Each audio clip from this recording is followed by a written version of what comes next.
Çox fikirləşdim ki, düz yerə bugün Muradın adı gündür. Fikirləşdim ki, kebabçı çağırdım, ət alım, kebab eləsin. Sonra qabağıma bir səhifə çıxdı. Kebablar.az. Gəl bəzəyək süfrələrdə bir. Acıqa. Təndir çörəyi yanında. Xoş olsun, əhvalımız xoş olsun. Bu sənət əsəridir. Sumağı, soğanı ayrıca qabda. İnciden deyirəm, dostlar, göz haqqınızı kabul edin. Bu salatlı mangal salatıdır. Wow. Bu cür kebab yeməmişəm, bilməm, bu yəqin ruletdir. Sənət əsəri.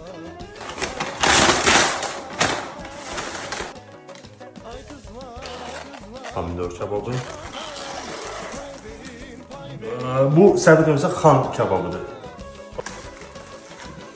En çok istediğim kartoşka ile budur. Aziz dostlar, kebablar.az səhifəsi, Instagram, istər TikTok yazırsınız, ünvanınızı deyirsiniz, setləri göndərirlər, hətta səhifədə də var setlər. Seçirsiniz,